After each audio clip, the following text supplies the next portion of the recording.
Hey, loves, welcome back. Today we are going to be talking about frog medicine, and this medicine is called Kambo, and I'm just going to give my experience of what it was like to be on Kambo. This was an experience that I had about a year ago, so I'm just going to talk a little bit more about it because I also want to cover healing in so many different aspects. I know I talk a lot about spirits and energy healing and different methods and modality of healing, but I also want to talk about medicine and herbs and healing in different aspects and forms. So I'm going to share my experience. If you have any comments or questions or whatever the case is, just make sure you leave it. All of my information for social media, if you want to reach out to me, is in the description box below, but we'll go ahead and we'll get tapped in. So Kambo is frog medicine, and it comes from the Amazon. So it is a poison, a toxin, a poison that is secreted from a frog. It comes from the giant monkey frog or the giant leaf frog, and it's a green frog. And what happens is when this frog, as a defense mechanism, when it's like scared, when it's trying to keep predators away from it, it secretes this waxy kind of poison from its back. So when you do this medication or this medicine, this is a very healing medicine as well. It is administered by a taita, or I believe the other word is cache, but I say taita. That's a shaman, right? Everybody use that word shaman so loosely, but it's a medicine man or a medicine person. That is the one that's administering this. And it's very important that you are in a safe space when you do this. You're in a comfortable space, and you have time off, right? So if you work a regular job or whatever the case is and you want to experience this, make sure you have a person who knows about the medicine. I think there's a lot of gentrification when it comes to sacred medicine. I also feel like a lot of people do things for fun and just for the experience, and they don't really do it for a means or a need. Um, so just be mindful when you do that medicine, and also make sure you have a legitimate person, a legitimate healer or medicine person who's able to administer the medicine to you. So I'll talk about my experience when I was on Kambo. I was in a very, very rough place or a very rough space in life. At that time, uh, I previously mentioned on my channel, I'm pretty much like a lone wolf. I'm like, although I'm not an only child, I have completely like separated away from my bio family. I am not in contact with any of my siblings, with my parents, with no one from my family. I am completely separated from my family. In order for me to be able to move forward in my healing journey, that was something that I had to do. I went through a lot of therapy, and I've done a lot of personal healing, which is how I learned how to do so many modalities and how to heal others and how to really dig in deep, because sometimes therapy is not the end all be all, and sometimes therapy can make you feel stagnant if you're not doing additional work with it. So I completely removed myself from my family. And I mentioned before on my channel that my family, they have done like witchcraft against me. So I'll also talk about that in another video. Like, surviving witchcraft is a very intense experience to go through because it's not easy. It we can go into that another time. But that is pretty much primarily why I did Kambo, was because they were like working me in a pot and making me very sick. And I'm a very justice based healer or justice based worker, but I also don't feel like an eye for eye. There are some people, and more power to you, practitioners who do an eye for eye, um, because I just feel like I don't want to put myself at somebody's level to do certain things. Um, yeah, I might return to sender, I might do certain things, but the way that other people go about it, it's like out of pure hatred and spite, and I just don't operate at a level like that. I don't have hate in my heart. I don't have like ill intentions against people. So I that's not immediately my go-to when I'm angry with somebody is to do something harmful to them. My family has always been very extremely toxic. It was a very difficult upbringing in childhood and even into adulthood. I just found more peace when I separated myself from them. And then they would do things to make me very sick. They, put witchcraft on me. They would do a bunch of stuff. So my body was really feeling it. I had started to have a lot of health issues, just unexplainable stuff that was happening to me, even in dreams. I felt completely disconnected from my body. Also, I would do rituals and cleanings and everything like that. And I had clients who were coming to me with heavy witchcraft on them. So I was removing that. So my body was just beat and I just needed a cleanse. I just needed a cleanse deeper than what I can do. At that time, because things have changed, but deeper than what I was able to do at that time, because I was also at that point, I put cleanings on a pause because I was sick and I was like, I just need a cleanse. And I was like, I want to do something different. I want to do like a little retreat thing. I just want to do something different. Like, spirits, send me what I need. And I always say that to them when I feel like I need something and I don't know what it is, right? I can't put my finger on it. I just tell my spirits, I'm like, spirits, just send me what I need right now in this moment. Like, if there's something that that I need, just send it what I need right now in this moment. And they delivered, as they always do. Um, so I was like scrolling on social media and I saw like a retreat. It wasn't local, but it was like close by. Like I could drive, it was driving distance. Um, and it was like frog medicine retreat. And I was like, oh, what is this? And initially, I thought it was the psychedelic, like how people lick the toad or whatever the case is, and you experience like a whole trip. And I've done like mushrooms or whatever the case is, but this was something different. And it was like talking about it. So I was like, let me look into this. So I like messaged the person. I was like, hey, what is this retreat about or whatever the case is? They gave me a little bit of detail and it was like, if you have questions, we can like FaceTime. So we like did a little FaceTime. We had spoke or whatever. And it was like, it's frog medicine. It cleans you inside out. Like it's going to purge whatever it is like you have going on, emotional, physical, mental. A lot of people who experience sickness take this as well. And I'll get a little bit into that, what that means, or what that entails or involves. And, I was like, sign me up, sign me up. I paid the fee. It was a little pricey, but I was like, you know what, like you can't put a price on like experiences for yourself. So, or cleansing yourself. I always say that you can't put a price on it.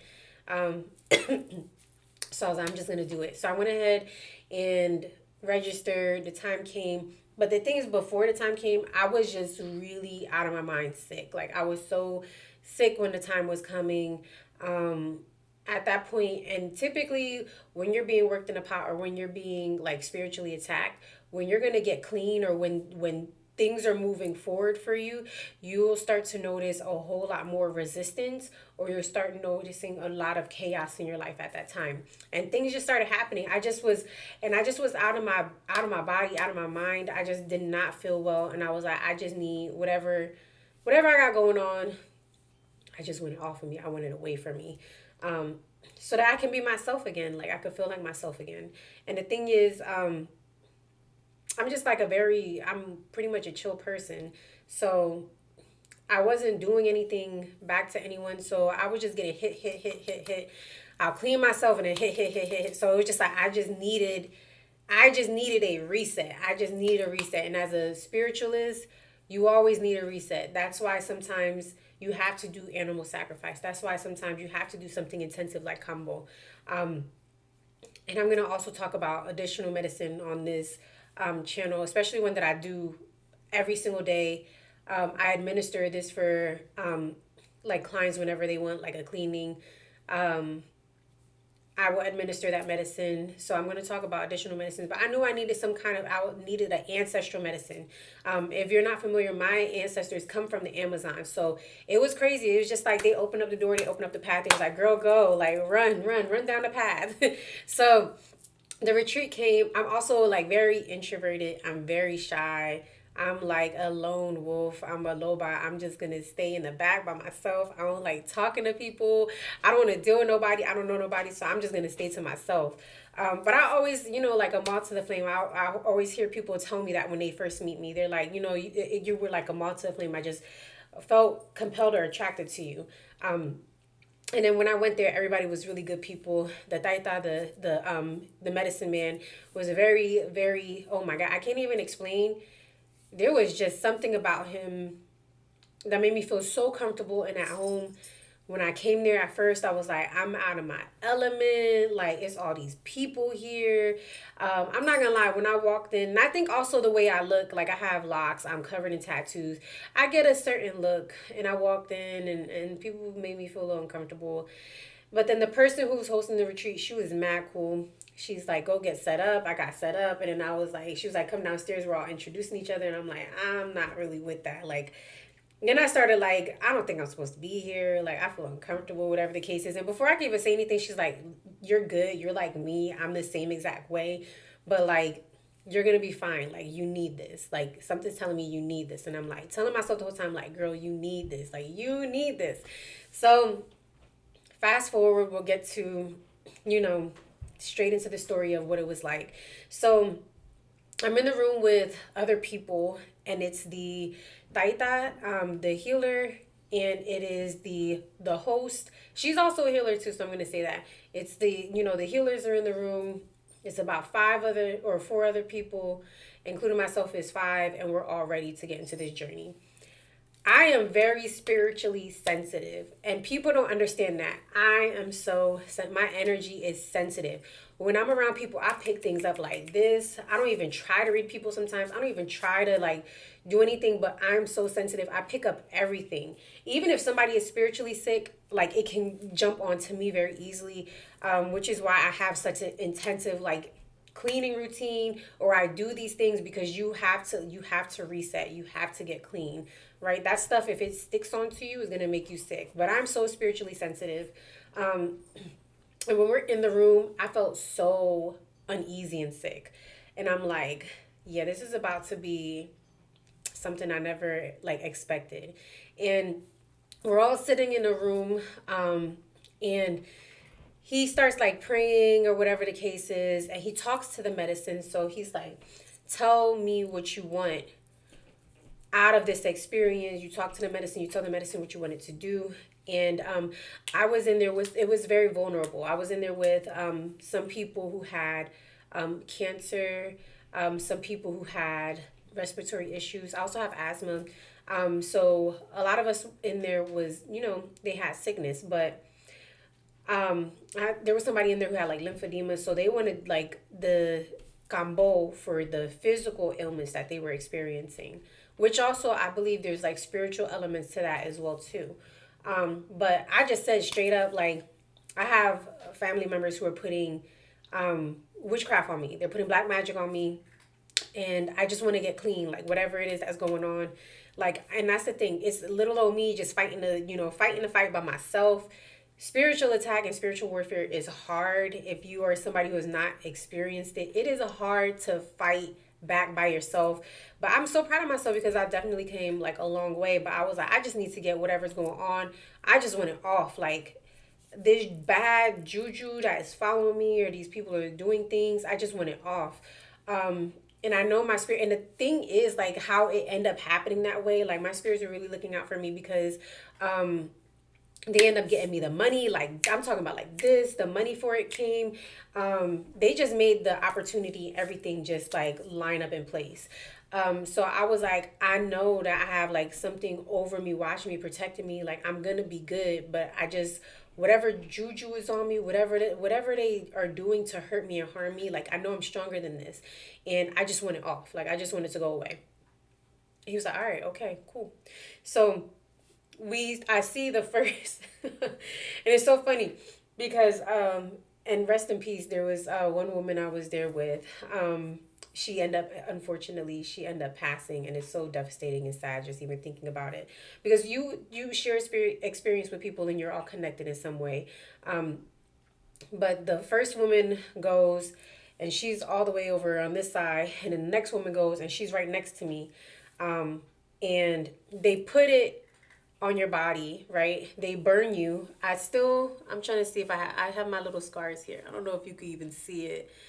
But I have my little scars right here. They burn you and then they put the medicine on you. And I watched the first person go. So if you're not familiar of what happens, especially if you're like, this is the first time I've even heard of Kambo, they burn you, right? And then they put the medicine on those spots. And the first person goes and she starts, it cleanses you. And what happens is the reason why it's called frog medicine is not only because it comes from the tree frog, but you look like a damn frog. You swell up, okay? What happens is your body is saying this is a toxin, we need to get it out of you. The day before, you're drinking 2 gallons of water. I drink a lot of water, but 2 gallons of water you're drinking the day before and the day of, and then guess what you're doing during the ceremony? You are drinking water, and water becomes so disgusting to you after that. And I look over to the left, and then me and the other girl are sitting next to each other, the other woman, and we look at each other, we lock eyes, and we're like, what did we get ourselves into? Like, what did we get ourselves into? I don't think I'm prepared for this. And those two are going at it, and it's coming out of both ends. So you're sitting in a room with buckets, right? You get your own little bucket, and they put like a little pad down, and you're sitting with your bucket, and and then there's 2 bathrooms, so those two girls are just running back and forth to the bathroom to let it come out the other end, and then it's coming out of this end, and it's coming out the other end, and they're in the bathroom, and we're just sitting there like, it's our funeral music that's playing at that time, and the caiche or the taita is there's smoke cleansing the room. The medicine man and woman, they're smoke cleansing the room, and they're singing their ancestor songs, and it felt really good because this is like Locano that they're speaking, and Taino, so they're singing these songs and you feel so connected, right? There's a part of me like I could feel my ancestors was very strong, and they were very happy that I was there, because I got to experience like my ancestors' medicine. Like this is straight from the Amazon, so in a way I felt honored. But I'm not gonna lie, I was shaking in my boots. I was sweating bullets. I was nervous. I'm like, oh man, Kira, like what did you get yourself into? Um, but then when it came to me, um, I was the last one. Like he did it was another guy who was there who was very sick. And you do different rounds. So with the guy was more experienced. He's done combo before. This was my time. So I only did 3 gates, right? You can do a certain amount of gates. I've seen people in like the clinics, and I know there's like combo clinics. Don't do that. Make sure you get like a real like taita or a real healer or medicine person who does it. But I've seen people do where it's like just 1 gate and they'll just have like just one, thing. But I did 3. Um, and each gate, right, it gets more intense. I remember somebody telling me they did 7 gates, and I'm like, whoo hoo. I know the guy across from me, he did like 7 gates. He did amazing though. He did not get that sick. He like vomit, vomit, vomit. It came out of one end, vomit, vomit, vomit. And you're doing that for like 30 minutes. Um, and your body is just rejecting whatever is going on. It is just like, on red alert, on high alert. Everything that's in you is gotta come out. And you're not allowed to eat either. So you're just like vomiting your life up. Whatever is in there, you're just vomiting it up. And then they read the vomit afterwards. They read it. So when it came my turn, I was last, so I had to watch everybody or whatever.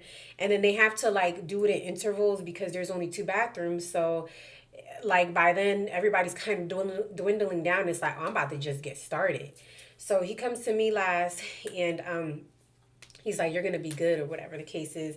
And then he puts the Kambo, they burn you and they put the Kambo, the medicine, on top of the scarring or the burn mark.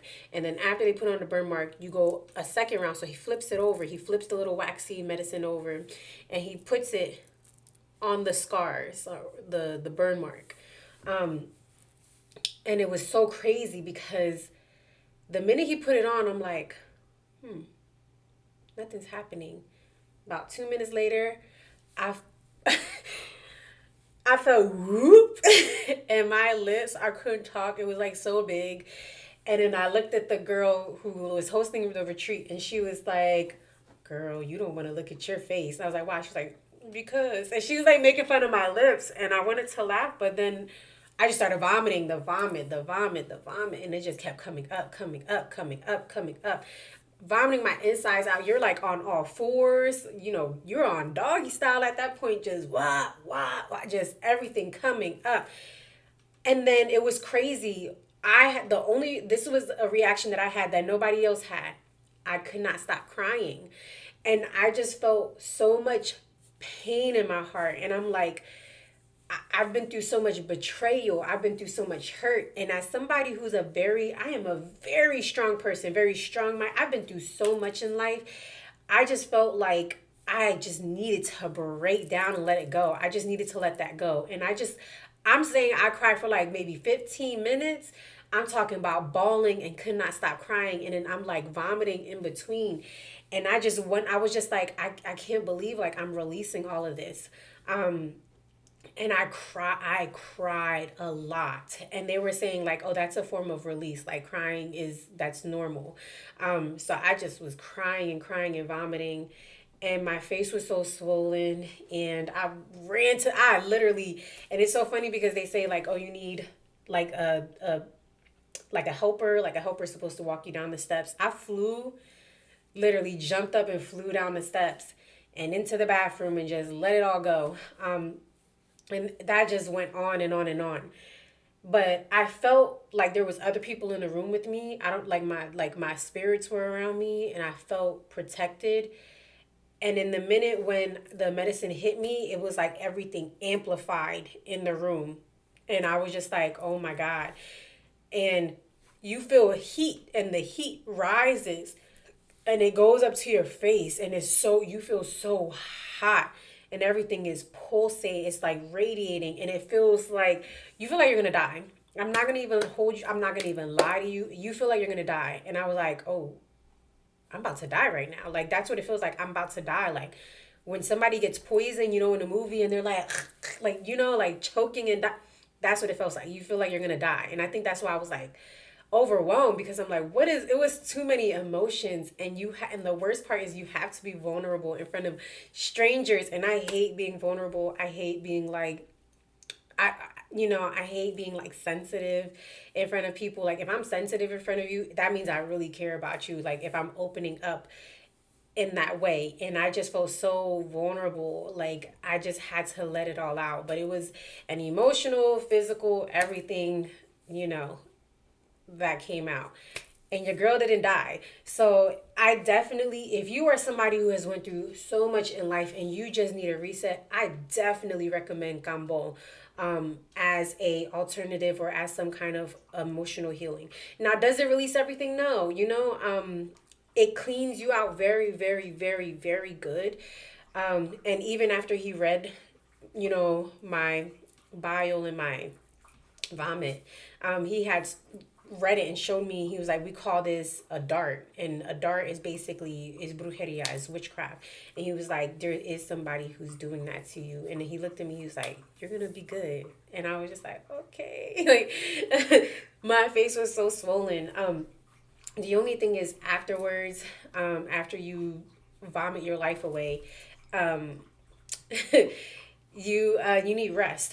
And we were supposed to be making a sweat lodge, so all of us were supposed to work together to build a sweat lodge. I literally slept the whole day. I couldn't get up. Like I woke up at one point, and it was like, you need to eat, and I ate, and I went back to sleep, and I slept, and then I woke up, because it was a tobacco retreat, which is crazy. So we actually learned how to make, and I'm going to talk about hape in the next video. So we learned how to make hape.